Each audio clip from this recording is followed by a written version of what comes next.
Assalamualaikum warahmatullahi wabarakatuh. Sahabat Muslim, saat ini kita di Kota Kendari. Sementara dalam perjalanan menuju ke bandara dengan tujuan untuk berangkat ke Gorontalo. Ya, di sana kebetulan ada penanganan, ada pasien yang ingin untuk diruqyah. Sementara dalam perjalanan untuk mengisi kebersamaan kita, ya, menuju ke bandara ini jalan. Sementara posisi di bagian THR, ya. Sebentar insyaallah pemberangkatan kapal sekitar jam setengah 10 ya. Dalam perjalanan kita, saya akan coba untuk bahas di konten saya yang lalu, membahas bagaimana cara untuk melepaskan kodam dalam diri kita. Ya, saya sudah bahas tata cara untuk melepaskan kodam. Kalau kita pernah mempelajari ilmu-ilmu kayak ilmu kebal, ilmu santet, ilmu guna-guna, dan kita ingin melepaskannya, kemarin kita sudah sampaikan. Namun di konten tersebut banyak yang bertanya, Ustadz, kalau orang yang ingin kita lepas kodamnya, contoh dia sudah dalam keadaan sekarat, ya sudah sekarat tapi susah untuk meninggal, ya susah untuk meninggal karena kenapa? Karena di masa tuanya, waktunya dia masih hidup itu ada ilmu-ilmunya, suka santet orang atau ada ilmu kebal, sehingga saat dia meninggal, saat dia sekarat susah untuk lepas, artinya gelisah. Ya, insyaallah kita akan coba bahas. Namun saya ulangi kembali karena di konten yang lalu itu kurang terulang-ulang. Jadi bagi kita yang ingin melepaskan kodamnya itu, ya seperti konten yang lalu, saya coba ulangi kembali kalimatnya. Kita dulu istighfar, setelah itu kita sholawat, Allahumma shalli ala sayyidina Muhammad, lalu kita syahadat, asyhadu la ilaha illallah wa asyhadu anna Muhammadar Rasulullah. Allahumma shalli ala sayyidina Muhammad wa ala sayyidina Muhammad fil alamin innaka Hamidum Majid. Ya, lalu kita mengikrarkan, kita mengikrarkan bahwa ya Allah, jikalau aku ataupun leluhurku pernah membuat ikatan perjanjian buruk antara aku dengan jin dan syaitan di hari ini, atau kalau malam kita katakan di malam ini, saya mengikrarkan untuk memutuskan ikatan perjanjian tersebut dengan mengucapkan kalimat la ilaha illallah Muhammadar Rasulullah, dan saya haramkan tubuhku dimasuki oleh makhluk jin dan syaitan. Insyaallah setelah begitu makhluk itu akan pergi dan tidak lagi bersama dengan kita, dan tidak akan lagi mengganggu anak keturunan kita. Ya, jadi kalau dia sakit parah, dia sudah tua atau sakit parah, kita yang ingin melepaskan kodamnya, caranya beda, ya caranya beda, walaupun sedikit ada metodenya agak sama, ya. Jadi saat dia sudah sekarat, kita membacakan surat At-Taubah, ya. Surat At-Taubah, ya, di dalam Al-Quran itu yang tidak ada bismillahnya. Baca surat At-Taubah. Bara'atu minallahi wa rasulihi ilal ladzina ahadtu minal musyrikin, sampai 5 ayat. Baca itu. Setelah dibacakan 5 ayat, dibacakan surat Al-Mulk. Tabarakalladzi biyadihil mulk wa huwa ala kulli syai'in qadir alladzi khalaqal mauta wal hayata liyabluwakum ayyukum ahsanu amala wa huwal azizul ghafur, sampai terakhir, ya, sampai terakhirnya. Jadi eh, jangan surah Yasin ya. Kalau itu dulu kita mau lepaskan dulu kodamnya, kita bacakan dulu surat Al-Mulk. Al-Mulk dulu dibaca. Setelah selesai surat Al-Mulk, bagian pundaknya disilang ya, pakai silang. Jadi silang begini baru dibacakan kembali tadi itu bara'atu minallahi wa rasuli ilal ladzina ahadtu minal musyrikin. Jadi di pundaknya ya, bagian pundak disilang kayak model kali ya, disilang. Niatkan untuk memutus ikatannya itu. Yang memutus ikatannya. Setelah itu di bagian pusat kita tarik dia. Kita tarik dengan membaca surat Al-Baqarah ayat 148 ya, pertengahannya. Aina ma takunu yati bikumullahu jami'an. Jadi bagian pusat kita tarik, kita simpan tangan kita. Kita kumpul energinya, bagian pusat, lalu kita tarik naik ke atas.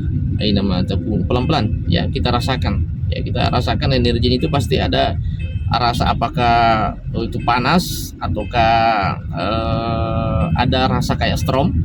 Bagian pusat pas di situ kita rasakan, sementara kita baca aina ma takunu yati bikumullahu jami'a innallaha ala kulli syai'in qadir ya. Dimanapun saja kamu berada, pasti nanti kita akan dikumpulkan di hari kiamat. Jadi itu artinya, jadi tarik, setelah itu tadi naik ke atas pelan-pelan, rasakan energinya. Pas sampai di mulutnya langsung dibaca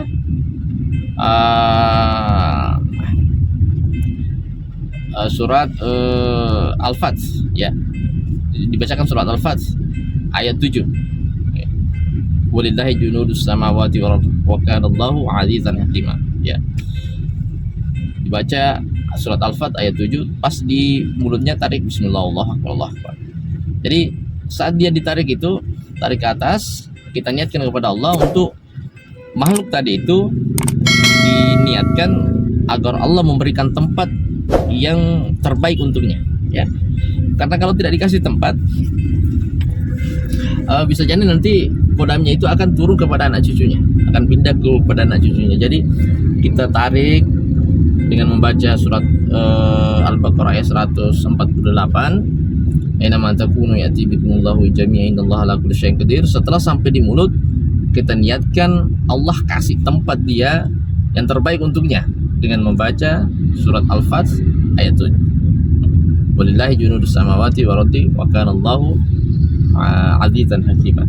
Insyaallah dengan metode itu kodam atau energi negatif yang ada dalam tubuhnya itu akan lepas, dan terasa sendiri tuh kalau betul-betul dia keluar, dia perasaan memuntah, ataukah dia bersin, ataukah dia kayak sedawah ya. Itu tandanya. Insyaallah dengan metode seperti itu, maka makhluk-makhluk yang ada dalam dirinya atau kodam yang mengikuti dirinya akan lepas, dan dia pun juga tenang. Karena kenapa? Karena kita kasih tempat yang baik untuknya.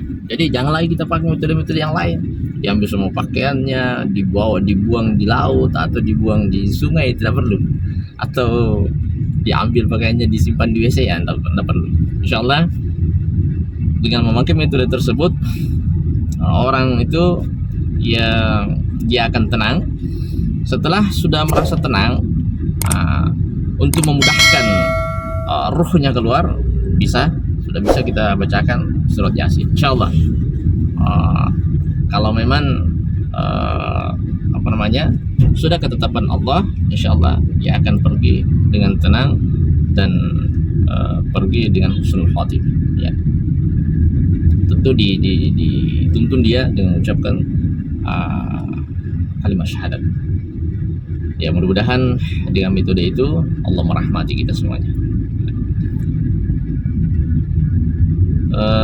Sahabat muslim, jadi saya juga ini saat ini sementara dalam perjalanan menuju ke Gorontalo, minta doanya ya, mudah-mudahan nanti penanganan pasien yang ada di sana berjalan dengan lancar. Dan sebenarnya dalam kegiatan-kegiatan syiar kita untuk untuk melakukan semacam ini bukan untuk pamer-pameran atau bukan untuk kayak-kayaan dibilang hebat mau apa, tapi artinya dalam rangka syiar. Bagaimana kita syiar kepada umat bahwa di antara banyaknya penyakit yang Allah turunkan di muka bumi, semua ada obatnya. Kullu da'in lahu wa dawa'an wa dawa'u sunub istighfar. Ya, setiap penyakit ada obatnya, dan penyakit dosa itu adalah istighfar. Jadi semuanya ada obatnya. Tidak ada penyakit yang tidak ada obat. Namun tidak ada satupun obat yang bisa menyembuhkan. Tidak ada yang bisa menyembuhkannya. Kita mau terangkan kepada masyarakat bahwa sekian banyaknya obat yang Allah turunkan, tidak ada satupun tidak ada menyembuhkan. Termasuk Al-Quran itu sendiri. Tanpa izin Allah. Jadi yang menyembuhkan itu hanya Allah saja. Namun Allah memberikan kesembuhan kepada setiap hambanya melalui asbab dan penyebab. Ada Allah kasih kesembuhan lewat obat, lewat dokter.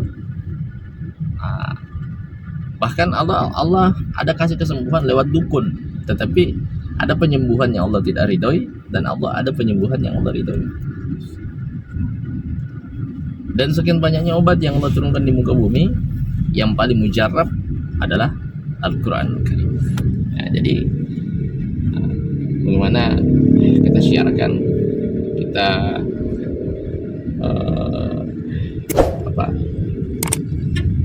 kita dakwakan bahwa sebaik-baiknya obat adalah Al-Quran. Teman muslim, kita sekarang ini sudah ada di bagian level ya, sementara dekat lama lagi kita sampai di bandara. Mohon doanya, semoga dalam perjalanan kami sampai di sana dalam keadaan selamat, dan sampai penanganan kami berjalan dengan lancar. Oke, demikian. Assalamualaikum warahmatullahi wabarakatuh. Terima kasih sudah nonton. Jangan lupa like, subscribe, dan share ya.